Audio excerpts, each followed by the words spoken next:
Good morning. I want to thank everyone for joining the weekly wave today. We don't have a lot of new information to go over, just some of the same stuff we've been talking about the last couple weeks with the information on the windows that are currently open. And we're going to start with the ASR. And to remind you that it closes on July 1st, and we want to make sure that your calendars are accurate. So please check your parent-teacher conference days, your professional days, snow days, and holidays. And also check your transportation, and that information can be found in the student view. Be sure that you are checking your find missing students to make sure there's no issues that on students that should be counting and are not being counted.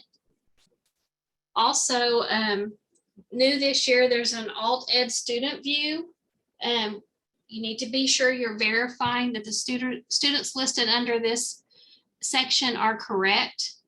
If they're not correct, there is the ability to do an online data entry for this section. If the days are not correct, you will need to contact us though in order to be able to do that. You can either contact the student data info at osde.ok.gov or state aid, and we can open that up for you. The instructions on how to correct that are also on the ASR tab up under the, I believe it's under general instructions. So if you have questions on how to actually do that, they are available there. There's a note section in the ASR, and if you place a note in the note section, it is going to email our state aid department automatically. And if you have questions about the ASR, you can either contact the state.aid at osde.ok.gov, or Lori or Mitzi, you can contact them directly. Lori is at 405-522-0139, and Mitzi is at 405-522-0120. Also, in regards to the ASR, this year we have requested that everyone enter exit codes and dates in your on your students that are graduated or students that have left before the last day of the school year, or like those students that during the year leave and go to a different school. Those need to be populated, and if you find out on the last day of school a student next year is going to be enrolling in another district or going outside of state, you need to populate that as well. The reason we're asking you to do that, it's going to actually affect your reports and accountability reporting if they're not populated. So be sure that those items are populated in your ASR. And students that complete the school year and that you leave blank that don't pertain to the graduated or the ones that have left, if they're blank, null, or have the 999 exit codes, we will go in and automatically update those codes to 3505. So please know that. Also, the reason we're asking you to do that, because if your data is not correct, you need to correct it in your local SIS, because we're going to be using the ASR data for your data verification process for the student level exit related data prior to the school year 21-22 reporting. So if it's not updated, you won't be able to go back and update it on your reports in accountability reporting, your dropout and graduation report, unless it's done after the ASR is closed. So if you're after your ASR is closed and you have a change, you will be able to do a DVR in that process. But if it's done prior to that, you will not be able to do that. And if you need to review this information, you can, there's a ASR exit codes and date guidance tool, or you can email accountability@sde.ok.gov. Lori, did you have anything to talk about on the ASR?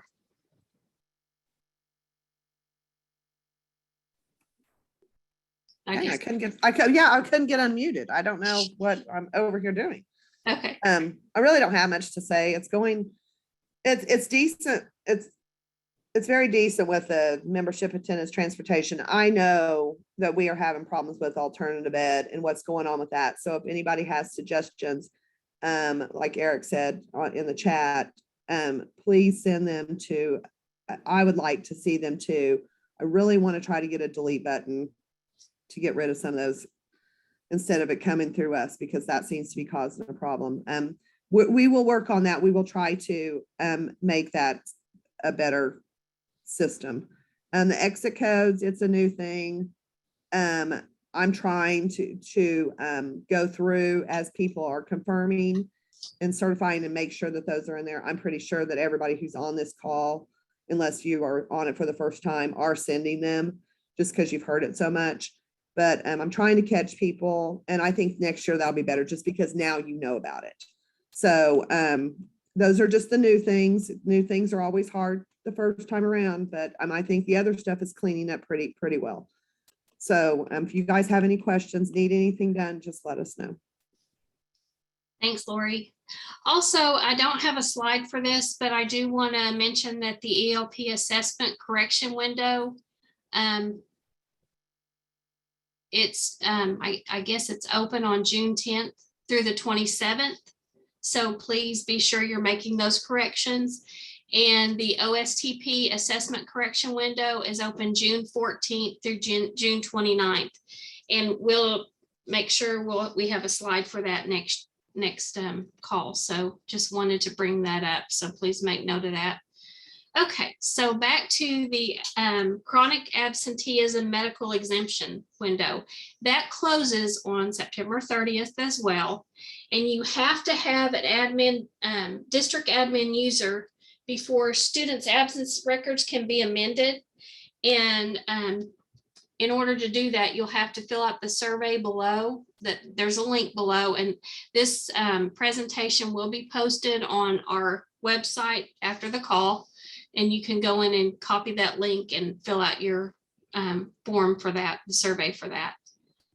And also there are 3 steps to that. There is a local exemption committee where they meet and approve and deny any absences to be medically exempt. It's a local board pertaining to your local board policy and supporting documentation. Then you have a site user where they use this CA medical exemption window process to submit requests and upload to the committee's approved absences and documentation for each student. And then you have your district admin user. They review the request for supporting documentation for each student's medically exempted absences to approve or deny the request. Your admin user must be different than your site user. So please make note of that. And if you have questions about that, you can contact the accountability office. All right. Next thing is post-secondary opportunities. It also closes on June the 30th of this year. So the post-secondary opportunities report is in the accountability reporting off the single sign-on application. It replaces the one that was located in the wave in prior years. So what we're asking that you do is you check the coursework tab to make sure that we're getting your grades, actually, because there are some districts we are not getting those. I think we're close to getting most of them, but I would please ask that you make sure your grades are being populated. And to do that, from the student data tab, you'll click the coursework tab and then click the flat file icon at the top of the spreadsheet. And then when clicking the flat file, it expands the spreadsheet to show the courses for each student. This table also allows you to check that your local SIS is sending grades. And if grades are not showing, please contact your appropriate vendor and ask them to assist with that.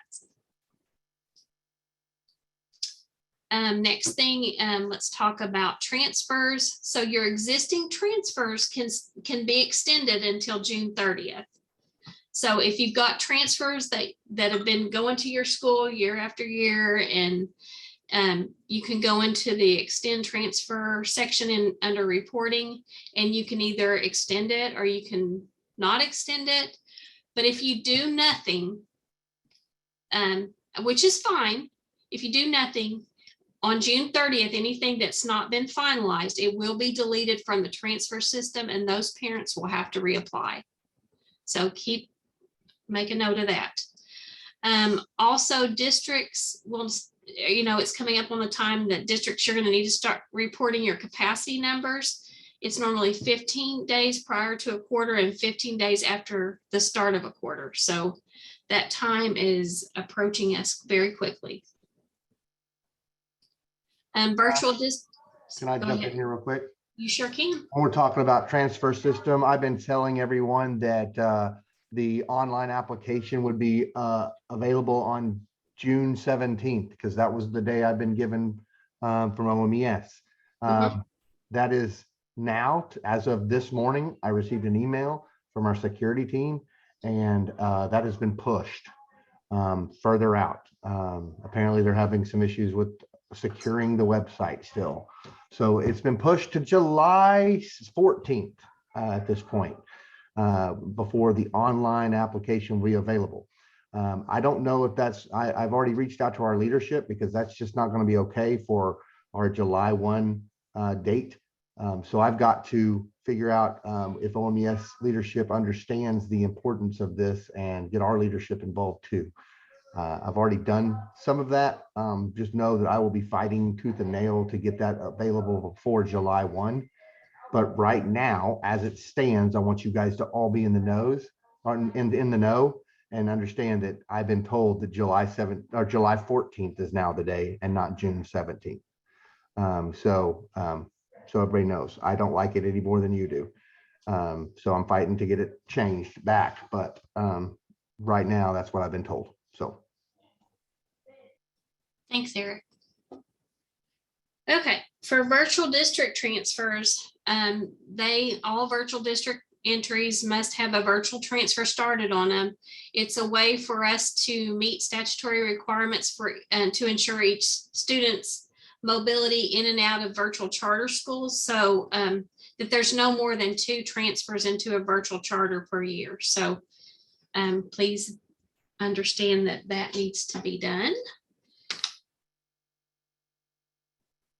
PEBT, okay, so in the accountability reporting tool off of the single sign-on,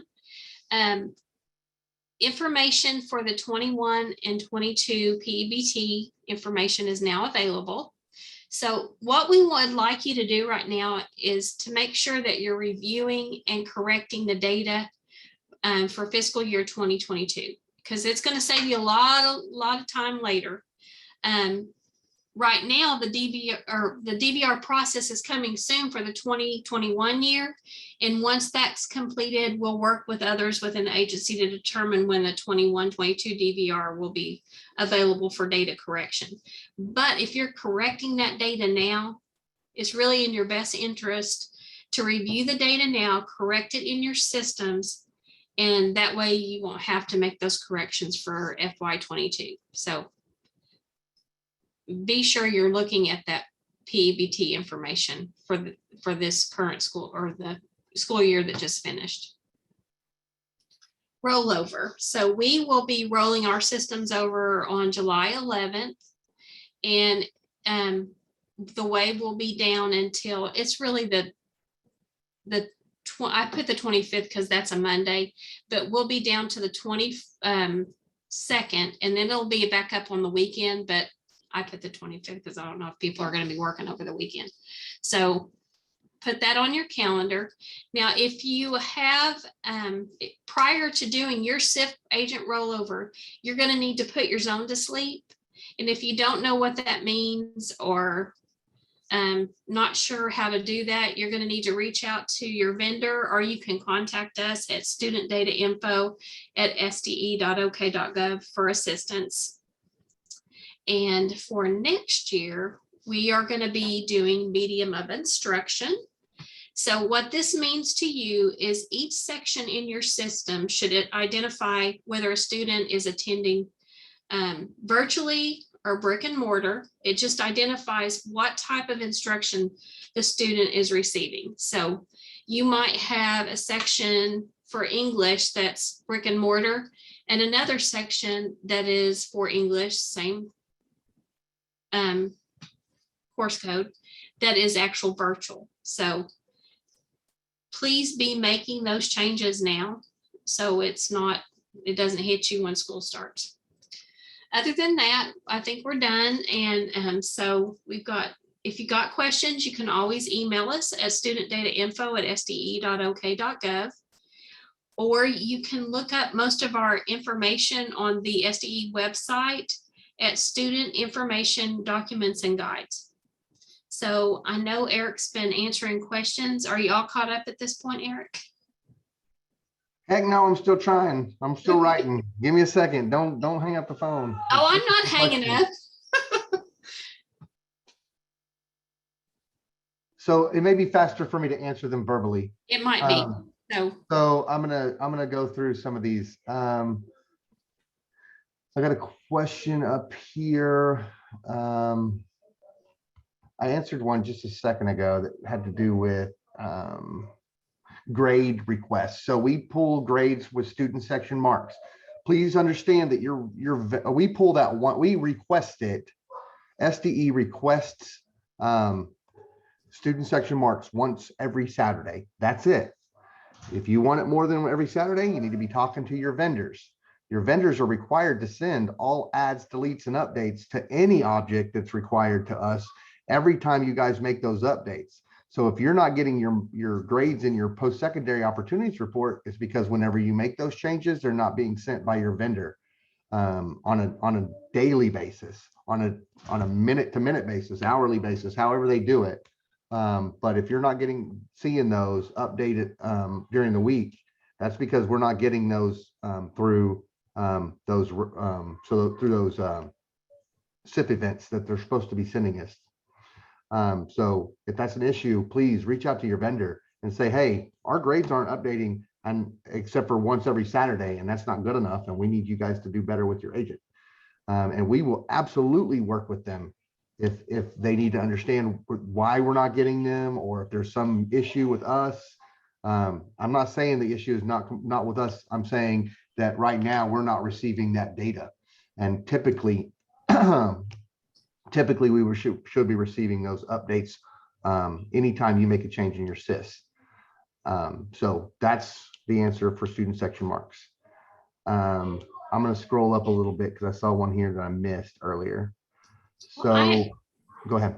I have a question because let's see who it is. Jennifer is asking for us to go back to the PowerPoint page with the link, and I'm not sure which page she's referring to. Jennifer, are you still here? Can you tell us? And please know that these will be available on the docs and guides. This PowerPoint will be available on the docs and guides page in just a little while, probably tomorrow morning. But I think that particular link is already out there in a previous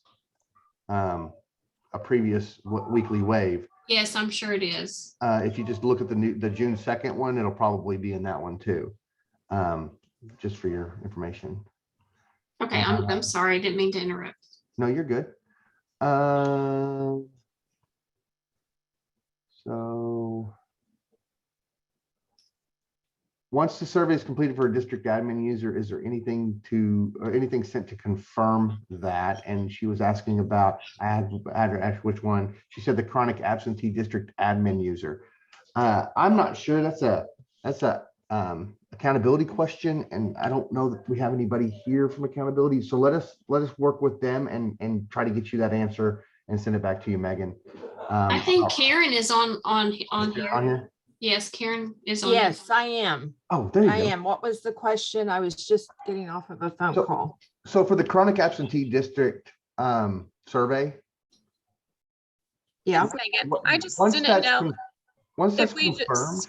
just got like a confirmation, like you're the admin user or like a login or anything, or if just entering it's enough. You should be able just to enter. We are preparing a mail merge to go out today or tomorrow, Monday at the latest, to let districts just update if there's not a district level approver, user. Also, if we have had no medical exemptions submitted.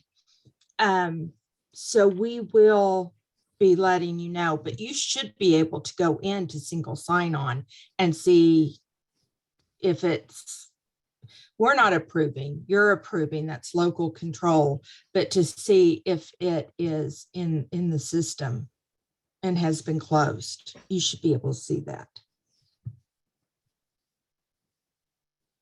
So if I sign somebody up, they should just have that access. It shouldn't be like a different, there's no confirmation of like, congratulations, you're the district admin user. No, other Okay. than the mail merge that we're getting ready to send out. But I'll tell you what, Megan, what is a number I can reach you at? And I'll check with Jonathan, who is actually keeping a list of the district assigned users. And I will verify that they have one for Okay, your district. thank you. I'll put it in chat. Thank you. Okay, and what district are you with? Insight School of Oklahoma and Oklahoma Virtual Charter Academy. Thank Megan. you. Megan was looking for balloons and confetti. Just a confirmation. Thank you. You're No, I welcome. understand. I understand. Trust me. We can be better at that kind of thing when we're developing our systems, for sure. To let you guys know that, you actually did what we expected. Okay, so is there a way that we can allow superintendents to assign that to another user? I believe so.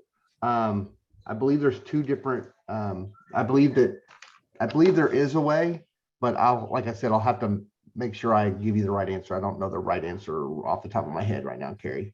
Eric, is that question referring to the medical exemptions? No, that was referred to the transfer extensions. Okay. Yep. All state course codes are listed in the course code document and on accreditation's website. I'll put it in the chat, but all state course codes are listed in that. We don't have separate virtual versus, to my knowledge, we don't have separate virtual versus in-person course codes. And if I misunderstood, Jennifer, please let me know. What is students are mostly online? What is students are mostly online in person, but attend in person 1 day per week? How we identify the instructional, okay, I think you mean the medium of instruction.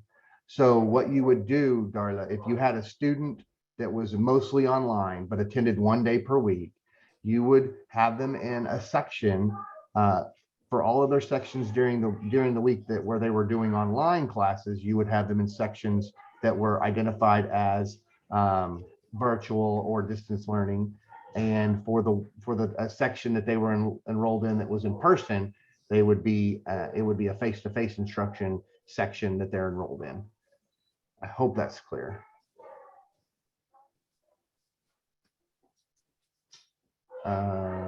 Are the presentations for the COSA conference going to be available to everyone at some point? I can absolutely make them all available, all of them. That's not a problem. I've got, the only one I don't have on me right now is the transfer system presentation, but I can get it. I just have to grab it from Dean or Ryan. They both have it. So I can grab those. I have the other two. And I can, if you'll send me an email, I'll send them to you if you want them. I can also put them on the website. I have Cody put them on this afternoon, and they can be up probably tomorrow morning.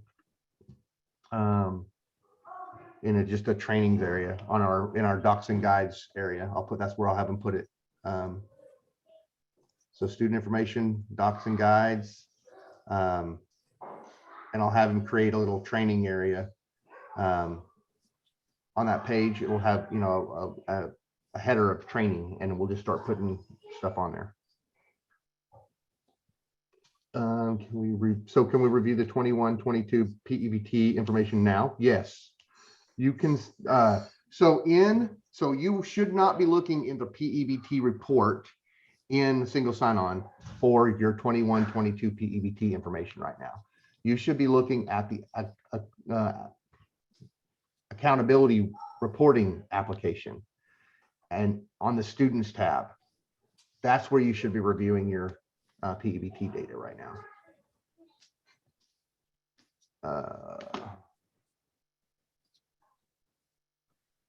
Another student section marks question. Our district is showing XSD errors for this.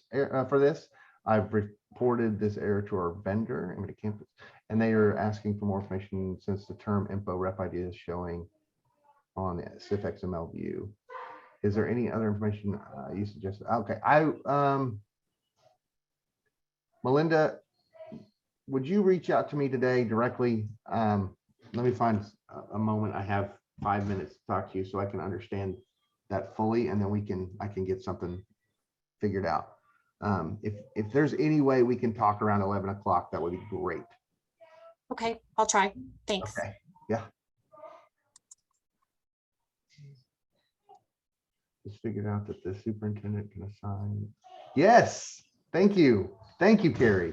I thought there was. I figured out, she just figured out that the superintendent can assign a super delegate, which allows them to do entry on the extension of transfers. So that will help all of you if you were unaware of that. Thank you, Carrie. I'm so sorry I didn't give you that before. I thought there was some, and I just couldn't remember the role name. For the PEBT, look under student data, then where. So, okay, so Teresa, if you're looking at it right now, if you go into your student data and accountability reporting, and in the student data, there should be a column called PEBT, and it has some virtual days. You should be able to look there and see how many virtual days for 2022 they had versus, and how much money they were assigned. And you should also be able to see their free and reduced status there as well. So just verify all of that is correct. If it's incorrect, you need to change the data within your student information system. But if your ASR is correct, then that should be correct too.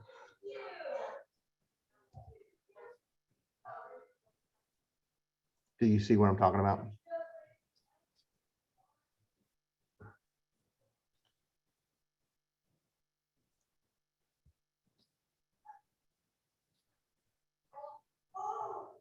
Oh, it's under the enrollment tab. No, I don't. Maybe. What district are you with, Teresa?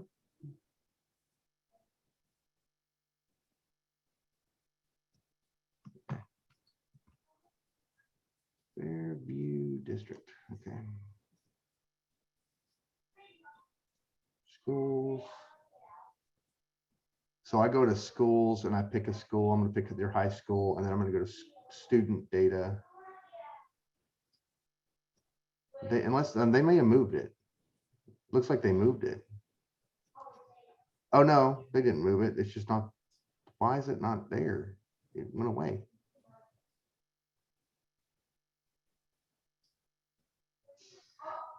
Looks like the developer's been changing stuff.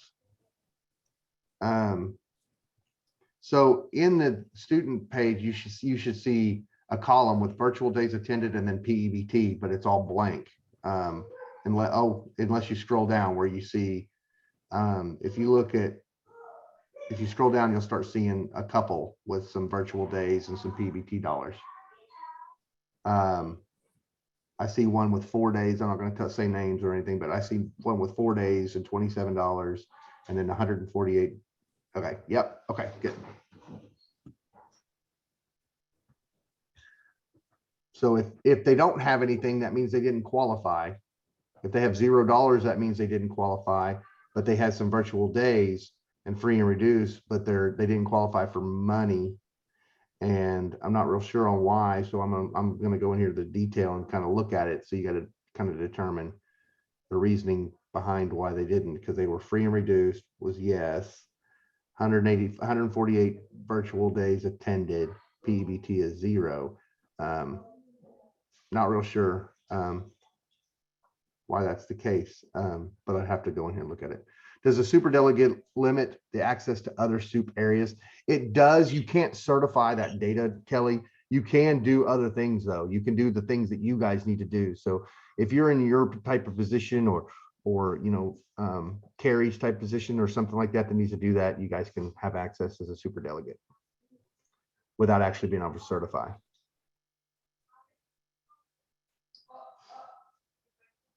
Any other questions?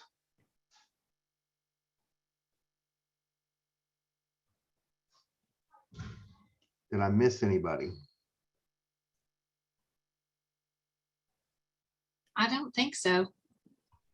Okay, want to make sure everybody got their answers to their questions. I don't want to miss anybody. Yeah. Okay, well, we appreciate it, guys. Thank you for being here. Thank you all, as always, for your participation. And if you have any suggestions for content that needs to be covered in these meetings in the future, please let us know. Send us an email. We will absolutely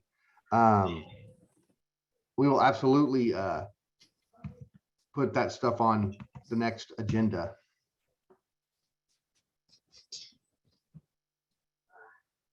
Teresa, you might want to send that to student data info so we can look at that a little closer on the student that's showing 148 days when they weren't virtual.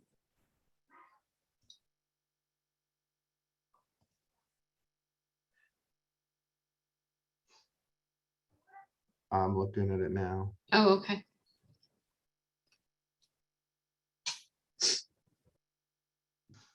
All right, if no one else has any more questions, we'll go ahead and end the call. And I appreciate everyone for attending, and we will talk to you next week. Have a good day. See you guys. Thank you, Carrie.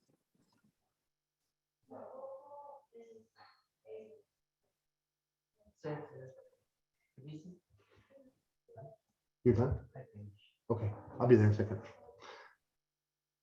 I'm not seeing why either. I'm gonna have to, because I'm seeing resident, I'm not seeing a bunch of attendance that's marked as virtual. I'm gonna have to look at the calendar they're assigned to. So yeah, give me a little bit to work on it, Teresa.